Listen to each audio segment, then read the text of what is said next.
Hello, everyone. Happy Friday. I'm so excited to be joined by beautiful Chloe today. We're going to be talking about a topic that we actually haven't talked about on the talk show / podcast yet, which is women's pelvic health. So, Chloe, I'm really excited for you to be here today. Welcome to the show. Thank you so much. I'm so excited to connect with you. Me too. Me too. So I'm going to read your bio because I think it gives us a little bit more of an understanding of your work. So Chloe is a women's pelvic health coach and works with women around pelvic pain, menstrual issues, and sexual trauma. She works with all areas of the body and focuses her work on biochemistry, biomechanics, sexuality work, trauma support, and female psychology. Her goal is to help women break free from pain so that they can regain their freedom and live their best life. Yes, Chloe, this is amazing. Thank you so much. Yeah. It's awesome. And if you are here with us live, let us know. Write some comments. You are welcome to ask questions and really engage with this show. Chloe is extremely knowledgeable, so I'm sure that we'll be able to go into a lot of topics today.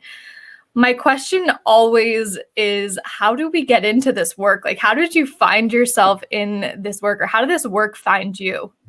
Yeah, sure. So I actually became chronically ill when I was 12 years old. I had a vaccine injury from the HPV vaccine. So I was kind of put into a chronic illness world where I met lots of other people suffering with chronic illnesses. And at first I went down the Western health, Western medicine route, and I was just becoming sicker and sicker.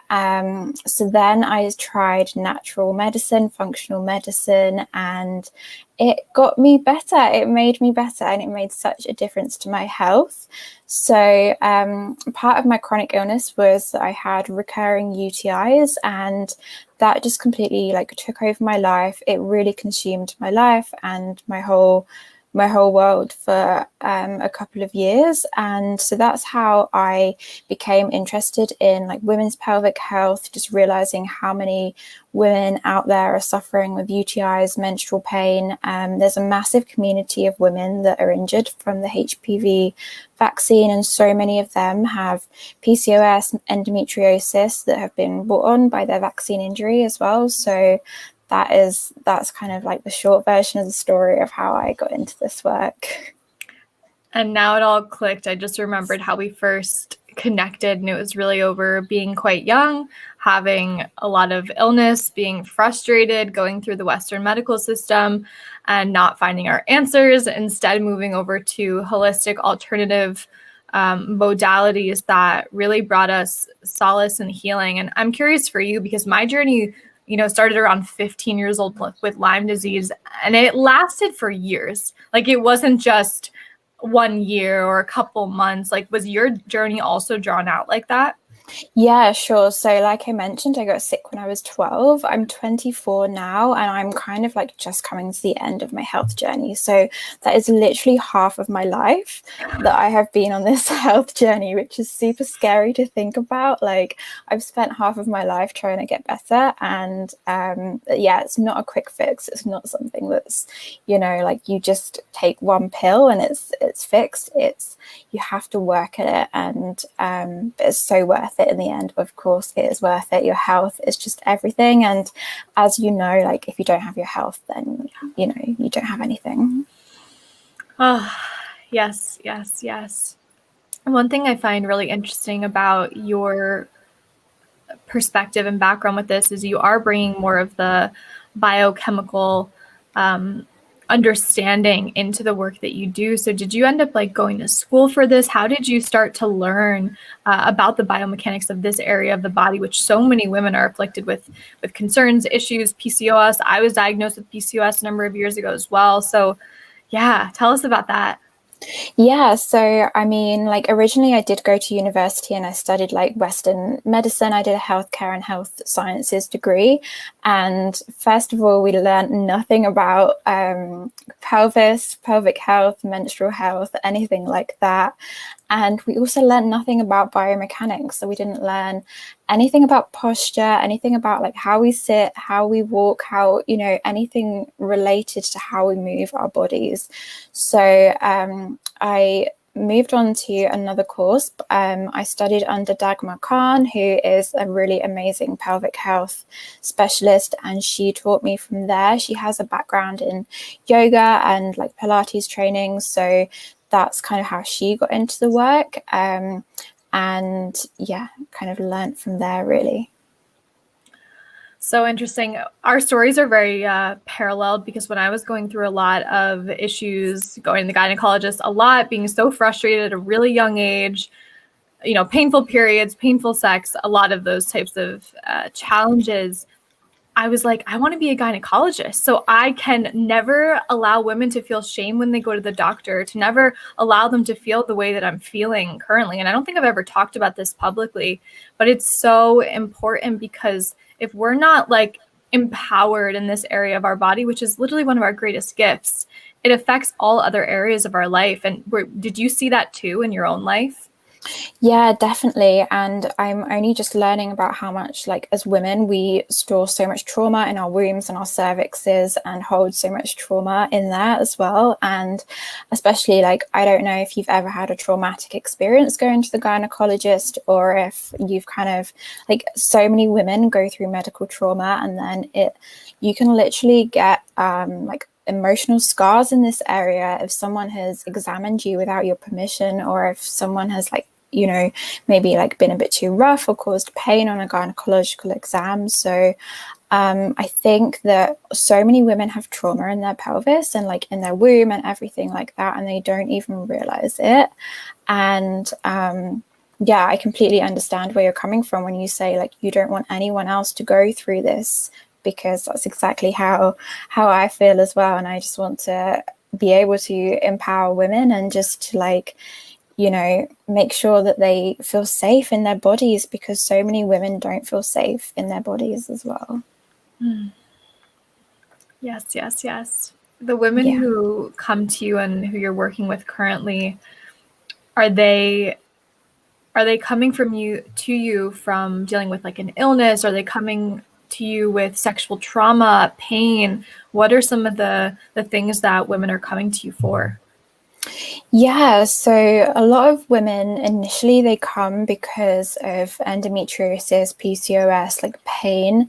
But then when you start to delve a bit deeper, you do realize like they've been through sexual trauma, or they've had medical trauma in like the gynecologist's office, or they've had maybe some kind of trauma around like the masculine and like the feminine in their lives. So like mainly their mum and their dad, like there's a massive connection between pelvic health issues and a negative relationship with the feminine, a negative relationship with the masculine.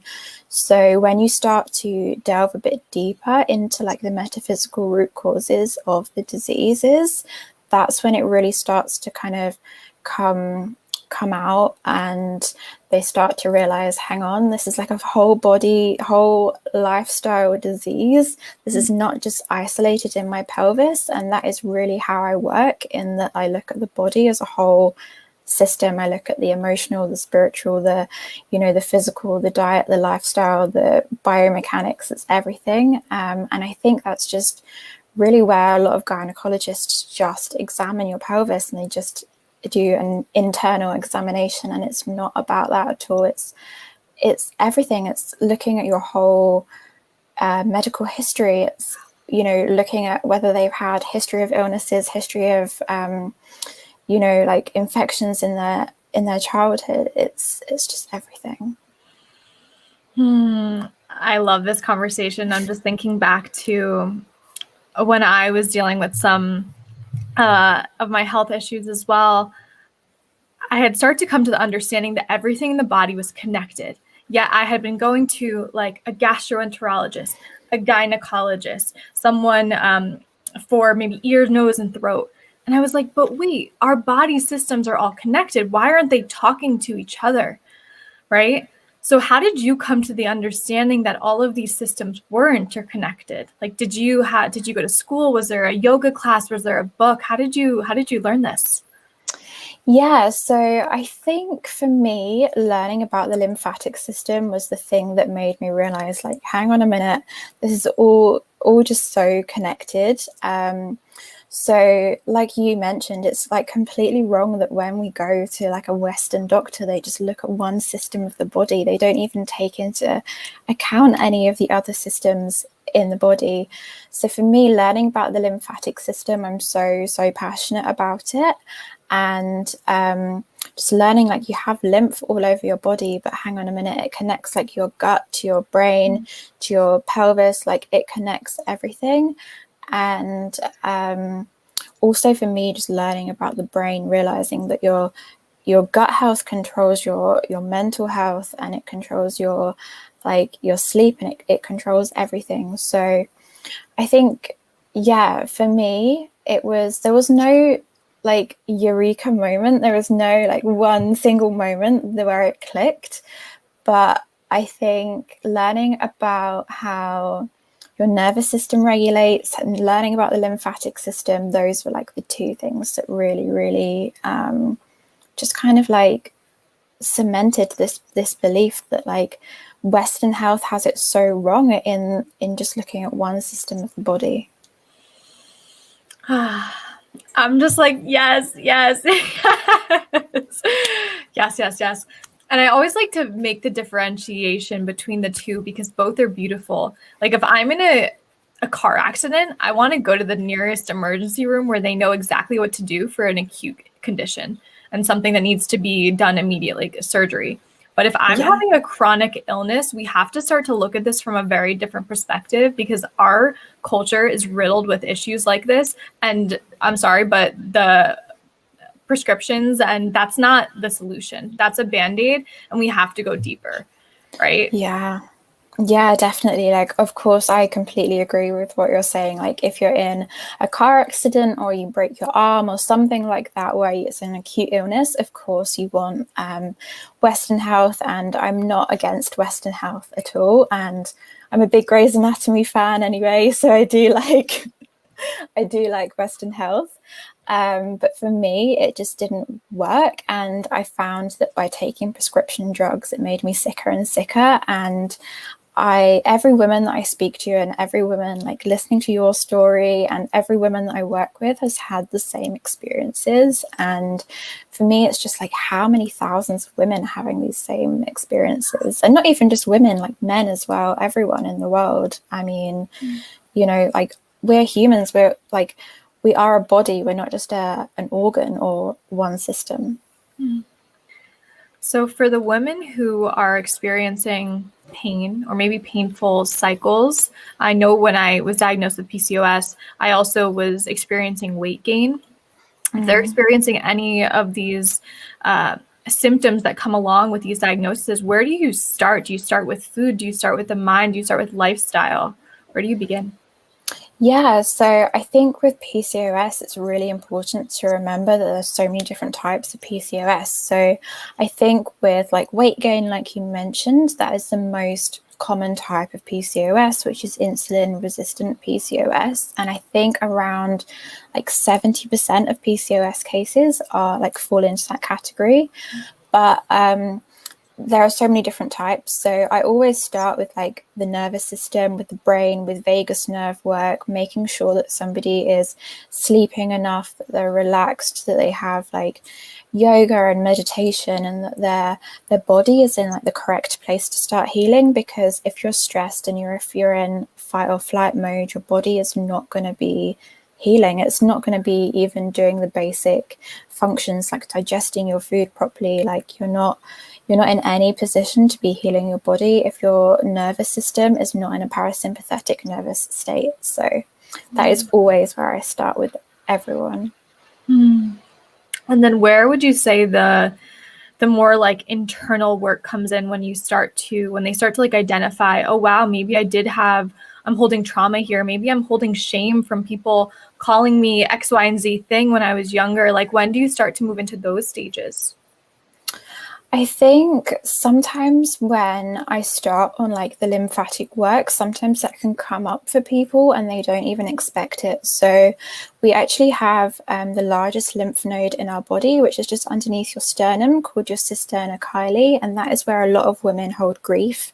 So even when you're doing lymph work and you start massaging that area, sometimes women can start crying about, you know, like a miscarriage that they had 10 years ago, an abortion that they had, like, you know, the loss of a parent, anything could come up. So often it's actually like the physical work that brings out the emotions, and it's not always intentional, and they don't even know why they're crying sometimes, or they might just feel all of this anger coming up and they don't really know why.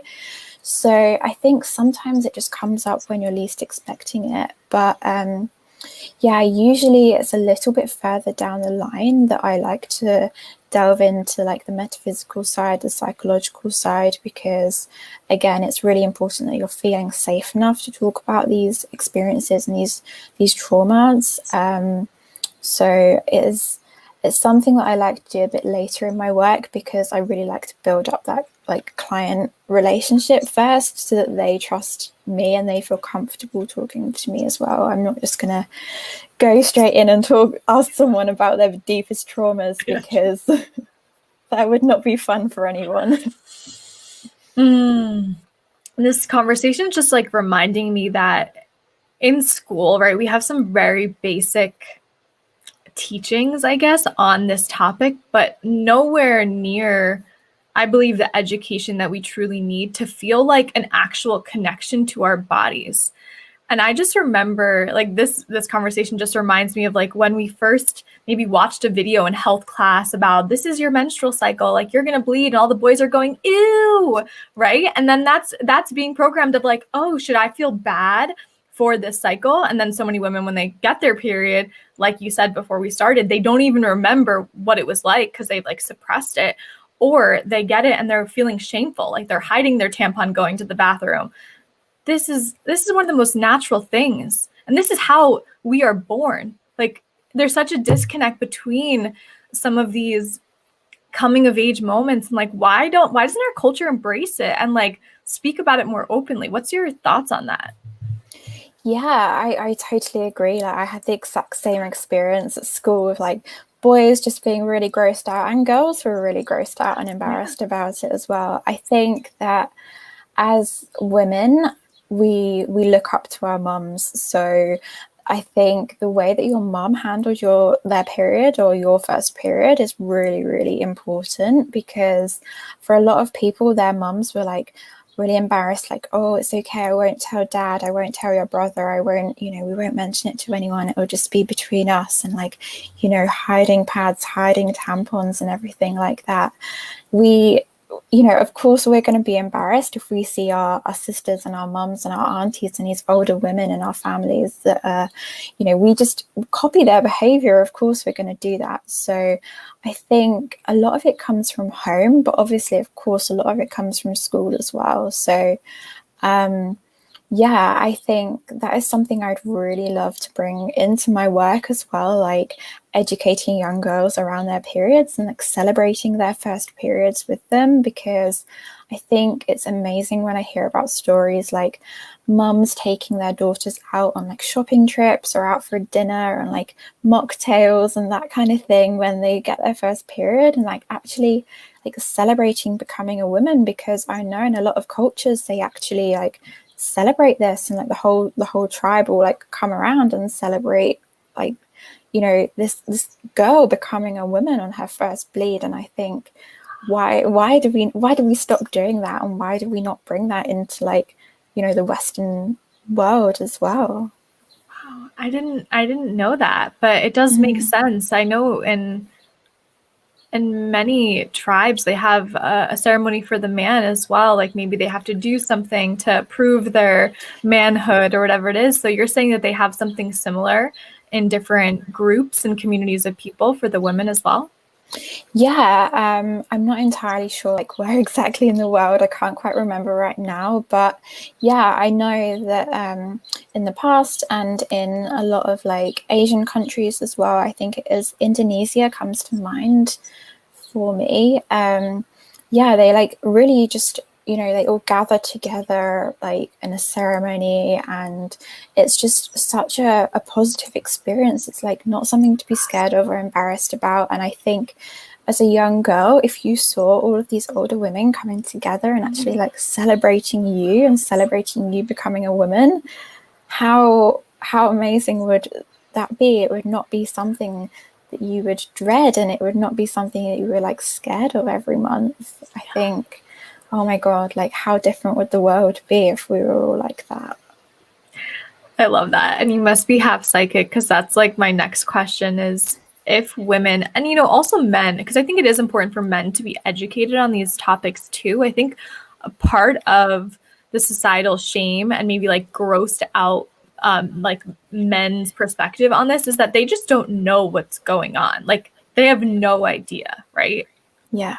They really Yeah, exactly. Like, have you seen the videos of like my boyfriend seeing how a tampon works, where they put a tampon in a glass of water and the guy is just like, what is going on? Because they have no idea that like a tampon expands when it gets inside of you, right? So I think, you know, like men as well, like so much comes from marketing of period products where like they don't use real blood, they use like blue liquid. So much comes from like guys being scared of period sex, like you can't have sex with your girlfriend when they're on their period, it's too gross, it's too scary. Oh gosh, I could just talk about this for ages, but yeah, definitely. I think so many girls are like scared to even, you know, suggest period sex with their partner. And if women felt comfortable with their partners just to say like, I need to have a quiet day today because it's the first day of my bleed, like could you imagine how much different the world would be? I see this happening because this is why I have a show like this. This is why I do the work I do. It's all about sharing stories and sharing voices, because the more that we have conversations about this, normalizing our periods, normalizing period sex, normalizing connecting with this area of our body, it really can make a shift in the world. And I'm curious, like what you see as the future for women connecting with this area of their body. What do you think will happen? I really see that like the use of menstrual cups and that kind of thing, where you can actually see your blood, you can connect to your blood so much more, like actually see the texture of it and, you know, see the color of it. I think that is a really amazing step forward in like period care and like period products and stuff. I definitely think that if we as a society become more like understanding around women, then it just only empowers us, because I think my ideal would be for women to be able to have time off of work during their period, and then for it to be celebrated if a woman is ovulating, like just to embrace the fact that a woman is gonna be so much more clear with communication during their ovulation, and that maybe that can be utilized in the workplace. Like if a woman is ovulating, get them to stand up and do the presentation, or like use their strengths, because I think right now we just expect women to be like men and have a 24-hour cycle, and we don't. We have a 28-day cycle. I think that the whole patriarchal world is obviously contributing to that, and I think that everyone in society would become more relaxed and more like in flow if we just really like explored this side of women that we've been like shutting down with the pill for years. I think that I really do believe that men would benefit from this as well, because women have so many different like weeks in a cycle. We have so many different sides of ourselves, and we have so many different strengths and weaknesses at different times of the month. And I think that by embracing that, we could literally be a stronger society. Preach. Yes, yes, yes, yes, yes, yes. I could not agree more. And this just gets me so jazzed up. And Brandy just said, yes, I'm loving this. Yeah, I do think that this is changing, right? Because the more like you and I talk about this, the more we live this way, right? I'm ovulating right now and I'm feeling like so good. I love doing speaking things during this time. It feels so exciting for me. And the more that we can actually talk about this, I think it's just going to normalize. It's just going to become part of our lifestyle and our culture in the most beautiful way. I truly believe. Yeah, me too. And there's so many amazing women like on Instagram right now and doing this work and just like sharing posts. And the more that we share posts from other women and just talk about it openly, I think that's just all we can do, is just like not be embarrassed and just talk about it among ourselves and just lead by example, I guess. I love this. I love this. How many times am I going to say this? I love this. I love this. I really just do. I really do. So you had mentioned before we got started that you have a lymphatic workshop coming up, and I'd just love to know like what that entails. Like, what can someone actually expect if they're going? I'm going to a lymphatic workshop today, Mom. Like, what is it? What can I expect? Yeah, sure. So the lymphatic system is how we remove inflammation from our bodies. So I'm really, really passionate about like teaching people how to do lymphatic drainage, lymphatic massage, because I think when you learn these techniques yourself and you actually go to a class and then you can just learn the information and do it yourself every single day, you don't have to depend on someone else to like go to a therapist once a week. You don't have to depend on someone else to do the drainage for you. And yeah, so I have a lymphatics for headaches and migraines workshop coming up, which is all like lymphatics in your head and your neck. So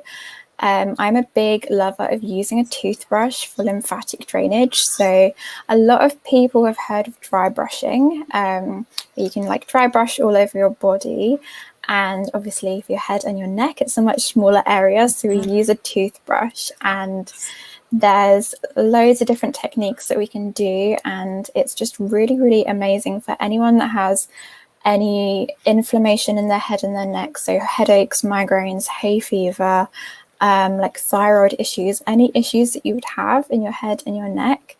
And I think as well, when people do dry brushing, they tend to like do the whole body. They don't really focus on their head or their neck. And actually, we have so much lymph in our neck. I think it's like 30% of our lymph in our body, which when you think about how much of a small area your neck is, it's actually a huge, huge percentage. So I'm really, really passionate about lymphatic work. It's how you remove inflammation from your body, like I said, but it's also just removing toxins, removing bacteria, parasites, viruses, everything like that from your body. And it can help prevent so many different diseases. So the personal reason that I got into this as well is that my nan has Alzheimer's disease, and I learned about the connection between poor lymphatic drainage in your head and your neck and Alzheimer's. So that is like my personal link to the story. But yeah, just so passionate about this, because we as humans right now are just like sitting in front of our computers. We're not moving enough, and our lymph is not draining enough. We're becoming so inflamed. So yeah, lymphatics all of the way. All of the way. I don't know if you have a title for this workshop, but like, I'm like, love your lymph. Like, you probably already thought about that before, but I'm like, we should call it that. Yeah, we should. That's fantastic. Yeah, I studied Ayurveda, and one of the practices is dry brushing. And they always say, like, be careful of areas like your neck and your belly because it's so sensitive. So a toothbrush is such a great idea. Yeah, definitely. I mean, you can use your fingers as well if you don't have a toothbrush, but it's so easy to grab a toothbrush and go for it. So yeah. Cool. When is the workshop? It's on the 5th of August, so a couple of weeks' time. Amazing. Well, I think we have the link here, so I'm sure that we have some people who are going to be excited about that. I think this is a great idea, and so many people have headaches and migraines, and I think about how we're staring at these computers, right, all all day long. So this is so beneficial, and I just love the work that you're doing, Chloe. It's fantastic. Thank you so much. Thank you. You're welcome. Do you have any final words of just inspiration or wisdom for maybe someone who's looking to connect with this area of their body, maybe their pelvis, maybe just whole body love? What would be your words? Yeah, I just think to anyone that's struggling with a chronic illness right now and they are feeling hopeless and they're feeling like they can't get better, or, you know, like nothing's going right in their lives, I would absolutely love just to give you some hope, because that's absolutely how I felt in my health journey. I just felt like there was no hope. I was never going to get better, and I promise you there is hope out there. And for anyone struggling with like menstrual pain or anything in that area of their bodies, then there are women out there that can help you, and you're not alone. There's so many women in the world struggling with this right now, and there are so many women out there that want to support you through this. So yeah. Beautiful, Chloe. And how can people find you? So I'm Chloe Stickings on Instagram. I think you have the link, and yeah, my website and everything else is under the same name. So yeah. Well, thank you so much for being here. We really connected over our similar shared journey of having an illness at a young age and going through a lot of different avenues and channels until really finding what worked for us. So I'm just so grateful that we could have this conversation and inspire, impact, educate people on these topics. So I just want to thank you, Chloe. This has been amazing. Thank you too. Thank you so much. I hope everyone has an incredible Friday ahead. We will not have an episode this next week. I'm going away for my birthday. And just thank you, everyone, for being here. Thank you for supporting this show. This is called The Gathering Movement because I never want anyone to feel alone on these journeys. So just know that you are never alone. There's always someone out there who wants to support you, who's maybe going through something similar. And I just want you to feel empowered every single time that you listen to this show. I love you all and have a beautiful weekend ahead.